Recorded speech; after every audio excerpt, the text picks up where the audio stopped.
Ketemu lagi dengan gua Bang Pileng. Jangan lupa subscribe channel Bang Pileng supaya gua lebih smart lagi untuk buat video-video selanjutnya, dan terima kasih yang sudah menonton video ini. Kisah yang diawali Ari dan kedua temannya terjadi pada tahun 2014. Berawal ketika Ari dan kedua temannya yang bernama Arka dan Toma berniat membuka usaha rumah makan setelah lulus dari kuliah. Sudah 3 bulan mereka menganggur. Ari dan kedua temannya yang tinggal di rumah kos yang sama hampir setiap hari berada di kosan. Sekitar jam 2 siang, setelah mereka makan di warung yang tak jauh dari rumah kos, Ari mengajak Arka dan Toma untuk masuk ke dalam kamar. Arka yang sedang rebahan di atas ranjang bangun dan duduk ketika mendengar suara Ari. Kita usaha yuk. Lu mau nggak bantu gue? Usaha apaan? Toma langsung menoleh ke arah Ari. Buka warung? Gue kan bisa masak. Kita buka aja kayak pecel ayam gitu sama minuman. Atau kita jualan soto. Modalnya gede, Ri. Dari mana uangnya? Gue aja udah pengen cepet kerja. Stres gue 3 bulan gini-gini aja. Justru itu, daripada bengong nunggu kerjaan, mendingan usaha. Modalnya dari gue. Pusing lah gue dengernya. Buat bayar kos aja gue masih dari orang tua. Jawab Arka merebahkan badannya di ranjang. Dia tidak tertarik mendengar rencana Ari. Ari yang melihat Arka rebahan langsung menarik tangannya. Bangun lu, bangun. Dengerin gue ngomong. Daripada lu kos tiap bulan bayar 1 juta, mendingan lu tinggal di ruko yang bakal gue jadiin tempat usaha. Rukonya 2 lantai. Lantai 2 buat kita tidurin nanti. Nanti semua biaya sewa sama renovasi dari orang tua gua, lu cuma nemenin gua aja, tinggal di ruko. Lu udah dapat rukonya? Tanya Toma dengan wajah penasaran.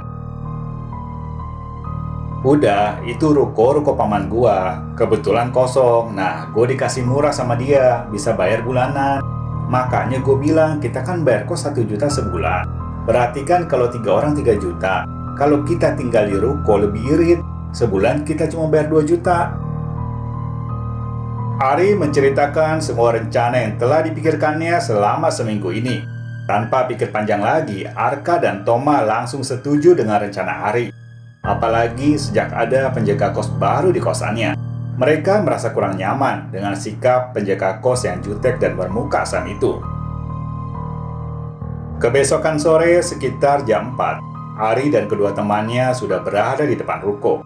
Ruko yang terletak persis di depan jalan raya, tepat di depan pemakaman umum, terlihat baru saja dicat ulang. Di samping kiri dan kanan ruko terdapat tanah kosong yang sudah dipagar pemiliknya. Ruko itu bukan seperti ruko besar untuk kantoran, tapi terlihat cukup besar untuk sebuah rumah makan. Hanya terdiri dari 2 lantai. Di lantai 2 sudah disekat dinding dengan ruangan yang bisa digunakan untuk kamar. Ada 2 ruangan yang disekat dinding di lantai 2 itu. Sedangkan untuk lantai 1 nampak ruangan kosong yang memanjang hingga ke belakang. Lalu lalang kendaraan yang ramai karena dilewati angkut merah. Tambah lagi banyak pengunjung makam yang terlihat berziarah, membuat Arka dan Toma tertarik untuk tinggal di ruko itu. Singkat cerita, setelah direnovasi menjadi warung pecel lele, warung milik mereka sudah beroperasi 1 minggu lamanya. Warung yang buka dari jam 11 siang dan tutup jam 11 malam, belum begitu ramai pembelinya.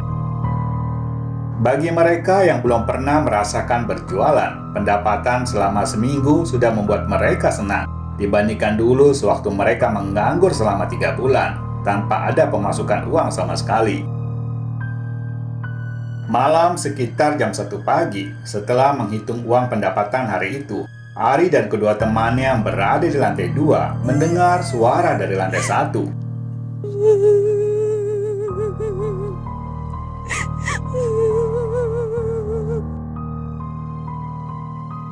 Mereka yang sedang santai dan rebahan di karpet tersentak kaget. Mereka bertiga mempertajam pendengarannya. Suara tangis perempuan masih terdengar. Siapa yang nangis? Ari melihat kedua temannya. Toma dan Arka menggelengkan kepalanya. Kening Toma berkerut. Perlahan-lahan dia berdiri. Kakinya melangkah menuju anak tangga. Toma berdiri tepat di ujung anak tangga lantai 2. Kepalanya melihat ke lantai 1. Tangannya memberi tanda memanggil kedua temannya. Melihat gerakan tangan Toma, Ari dan Arka saling berpandangan. Arka memberi tanda kalau dia tidak mau menghampiri Toma.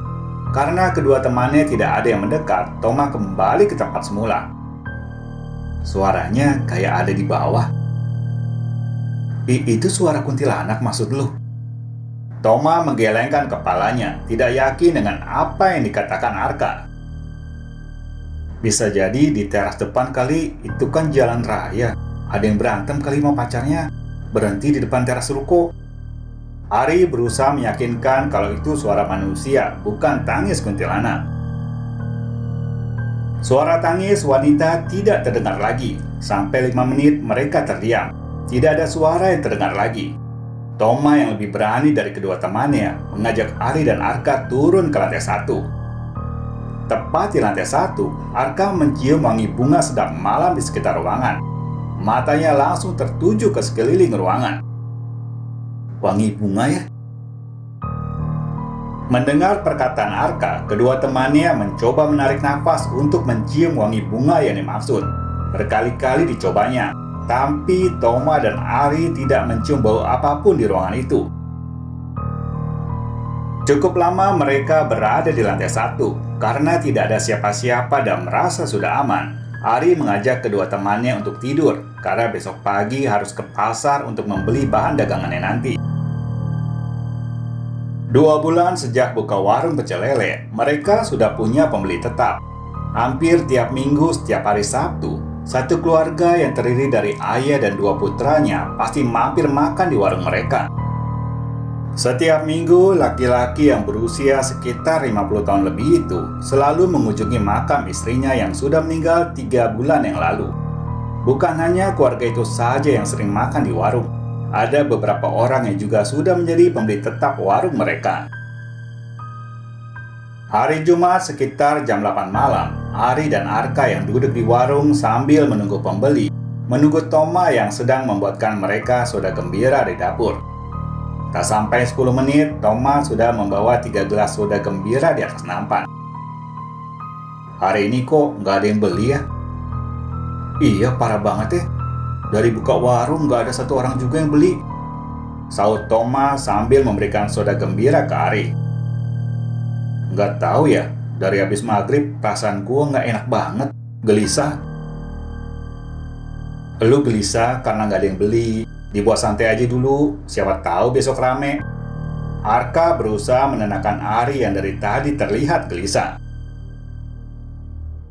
Hampir 3 jam mereka duduk dan bicara, tapi tidak ada satupun pembeli yang datang.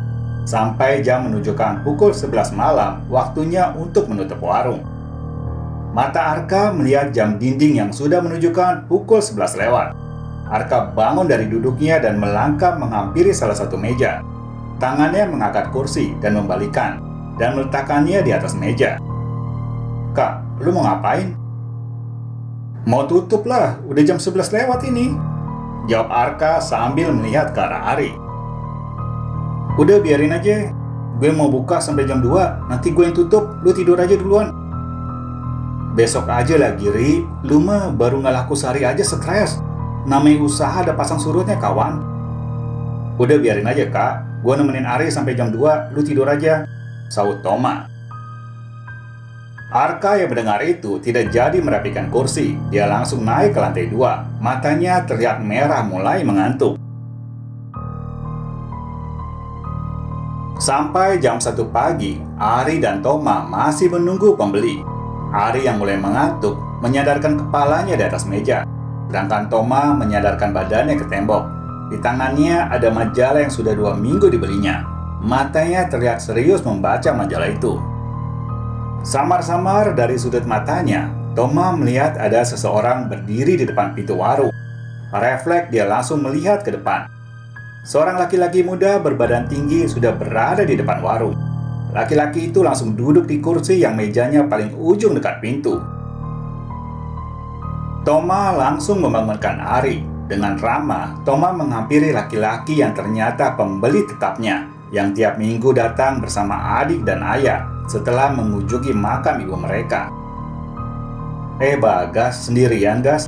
Dari mana malam-malam gini?" Laki-laki yang bernama Bagas itu tidak menjawab. Wajahnya yang putih pucat ditambah tatapan matanya yang kosong tak berkedip membuat Toma mengerutkan dahinya. Dia merasa aneh dengan Bagas yang hanya terdiam tanpa ekspresi. "Bagas mau makan apa?"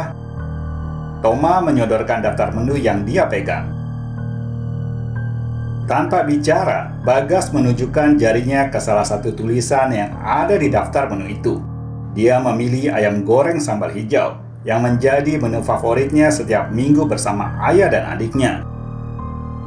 Toma melangkahkan kakinya ke dapur. Dia meminta Ari untuk menggoreng ayam sesuai pesanan, sedangkan Toma membuat es jeruk yang dipesan Bagas. Sekali-sekali mata Toma melirik ke arah Bagas yang masih duduk terdiam dengan tatapan matanya yang kosong. Toma menghampiri Ari. "Rik, itu Bagas bukan sih?" "Bagas lah, lu pikir siapa? Mukanya putih banget, biasanya nggak kayak gitu. Gue tanya juga diem aja."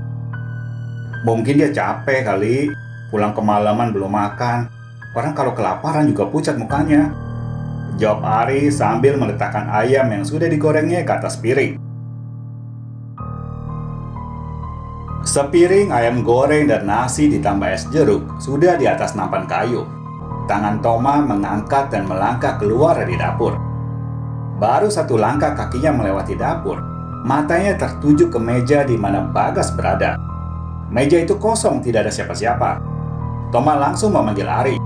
Nampan di tangannya diletakkan di meja lain. Mereka berdua berjalan mencari Bagas ke teras ruko. Tidak ada siapa-siapa di sana. Di luar terlihat sepi, hanya ada 1 atau 2 orang yang lewat, itu pun jarang. "Kemana sih Bagas?" Toma menatap wajah Ari yang juga kebingungan. Mata Ari tertuju ke meja di mana Bagas tadi duduk. Tidak ada tas atau apapun yang ditinggalkan di meja itu. Toma yang dari tadi terdiam dan mata yang mencari Bagas di teras, merasakan bau amis darah di sekitar mereka. "Bau amis? Kayak bau darah? Lu cium nggak?" Ari menarik nafas. Dia menganggukkan kepalanya. Mereka berdua mundur ke belakang. "Rik, ini kayaknya bukan Bagas deh." Dengan cepat, tangan Toma mengambil besi congkel yang ada di sebelahnya. Dia menarik rolling door dengan besi congkel dan menutup warungnya. Kebesokan siang sekitar jam 2, di depan pemakaman banyak sekali mobil yang datang mengantar jenazah yang akan dimakamkan. Banyak pelayat yang mampir untuk makan siang di warung mereka. Semua ayam habis terjual, tak terkecuali minuman. Bahkan makanan ringan juga terjual habis. Rasa kecewa mereka yang kemarin karena tidak ada yang membeli terbayarkan sudah hari itu. Mereka tidak perlu membuka warung sampai malam. Sekitar jam 7, warung mereka sudah tutup. 1 minggu sejak kejadian mistis yang mereka alami. Sore sekitar jam 4, adik Bagas dan ayah mampir ke warung. Mereka memesan ayam goreng sambal hijau dan es jeruk yang menjadi makanan favorit mereka. "Tumben om berdua, Bagas nggak ikut?" tanya Toma sambil meletakkan 2 gelas es jeruk di atas meja. Adik Bagas langsung menundukkan kepalanya. Wajah ayah juga berubah. Terlihat ada kesedihan di matanya. Terdengar tarikan nafas dari ayah. "Bagas sudah meninggal, Dek." Toma tersentak kaget. Dia langsung meminta maaf atas pertanyaan tadi. "Meninggalnya Kamis minggu kemarin. Udah 1 minggu ini, Dek. Kecelakaan motor waktu mau ke kuburan ibunya." Toma dan kedua temannya mengucapkan turut berduka cita atas kejadian yang menimpa ayah dan keluarga. Toma tidak menceritakan kejadian yang dialaminya minggu kemarin sewaktu Bagas datang ke warung mereka. Toma tidak mau ayah Bagas sampai sedih mendengar cerita tentang anaknya. Pengalaman mistis yang dialami Ari dan kedua temannya bukan hanya itu saja. Hampir tiap minggu mereka diganggu makhluk tak kasat mata penunggu kuburan yang ada di depan rukonya. Seringkali mereka melihat keselebatan bayangan orang lewat di dapur, di kamar, bahkan sampai ada yang mengetuk pintu kamarnya. Sudah sering mereka mendengar wanita menangis atau tertawa di tengah malam. Paman Ari sebagai pemilik ruko baru mengetahui setelah mendengar cerita dari keponakannya.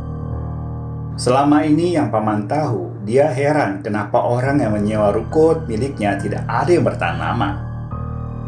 Ari hanya menceritakan beberapa pengalaman mistisnya ke Bang Pileng. Tidak semua diceritakan. Ari dan kawannya hanya bertahan 1 tahun menempati ruko itu. Itulah pengalaman Ari ketika pertama kali membuka usaha. Sampai di sini dulu ceritanya. Jangan lupa subscribe dan nyalakan lonceng notifikasinya supaya kalian tahu kalau gue ada upload video baru. Salam dari Bang Pileng.